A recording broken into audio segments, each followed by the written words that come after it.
কি গো, বাবা ফোন করেছিল ষষ্ঠী দেওয়ার জন্য। তো কাল তো ষষ্ঠী, যাবে না?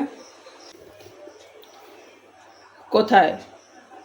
হ্যাঁ আমি জানি, তোমার বাবা ফোন করেছিল আমাকে। তোমার বাপের বাড়ি তুমি যাও, আমি কি করব? আমি যাব না। এছাড়াও ওই বাড়িতে গেলে তোমার বাপের বাড়ির লোক আমাকে ঠিকঠাক দেখাশোনা করে না। শুধু আমি কি করব? তোমার বাপের বাড়ি তুমি যাও, ওই ষষ্ঠী গেছে তুমিই যাও, আমি যাব না।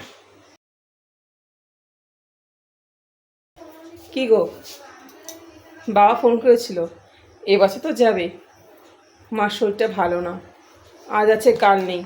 চলো না, মা থাকতে থাকতে একটু ঘুরে আসি।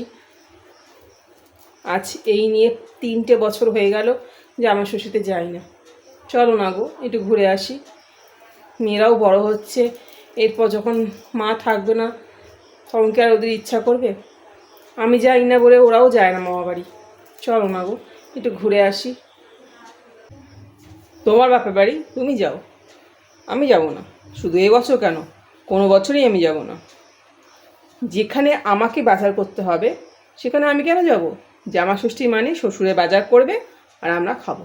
সেখানে আমাকে আমার পকেট থেকে বাজার করে আমি সবাইকে খাওয়াবো? সম্ভব না। তার মধ্যে তো একটা জামা কাপড় কিছু দেয় না।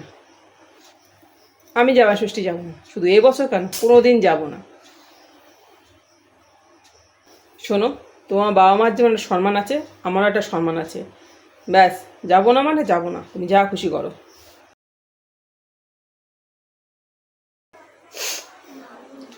আমায় ক্ষমা করে দাও, আমি তখন বুঝতে পারিনি যে এরকমও দিন আসবে। আর সব বন্ধুরা যখন জামা ষষ্ঠী খেতে যাচ্ছে, আমারও খুব কষ্ট হচ্ছে। কাশ তারা বেঁচে থাকতে আমি যেতাম, তাহলে হয়তো আজকে আমাকে এরকম আফসোস করতে না হতো।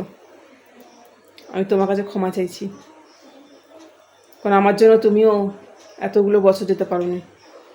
আমার মেয়েগুলোও আমার জন্য তার মা বাড়ি থেকে, তার সব আবদার থেকে বিরত রয়েছে। আমার সত্যিই ভুল হয়ে গেছে।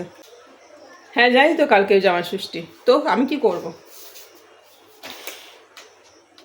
যখন বলেছিলাম যে জামা ষষ্ঠী করতে চলো, তখন তো যাওনি। আজকে মা নেই বাবা নেই, তো আমি কি করতে যাব? যাও। এখন কি ভাল লাগছে না দেখতে? তোমার সব বন্ধুরা বা জামা ষষ্ঠী করতে যাচ্ছে, তার শালিরা আসছে, কি ভালো লাগছে না শুনতে? তুমি তো আনন্দ করো, তোমাকে যেতে হচ্ছে না, তোমার পকেটে টাকাটাও খরচা হচ্ছে না। তোমার কি আনন্দ বলো? আনন্দ করো, আনন্দ করো। পকেটে তো তুমি ওই জামা ষষ্ঠীতে গিয়ে যা যা খরচা করতে, তা সেটা জমিয়ে তুমি কোটিপতি হয়ে গেছো, তাই না? যাও, তুমি আনন্দ করো। ওই জামা ষষ্ঠী কথা আমাকে আর বলতে এসো না প্লিজ। আমায় ক্ষমা করে দাও। আমি সেই সময় অহংকারে ছিলাম, যে কারণে আমি বুঝতে পারিনি। আমার সত্যিই ভুল হয়ে গেছে। মেয়েদেরকে ভাবছি বলবো, কি বলবো বুঝতে পারছি না। মেয়েরাও বলছে যে মামা বাড়ি চলো বাবা, কিন্তু আমার ক্ষমা করে দাও তো রয়েছে। আমার সত্যিই ভুল হয়ে গেছে, তোমরা আমার ক্ষমা করে দাও।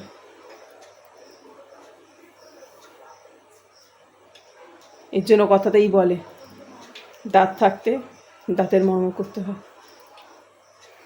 আমার ভুল হয়ে গেছে।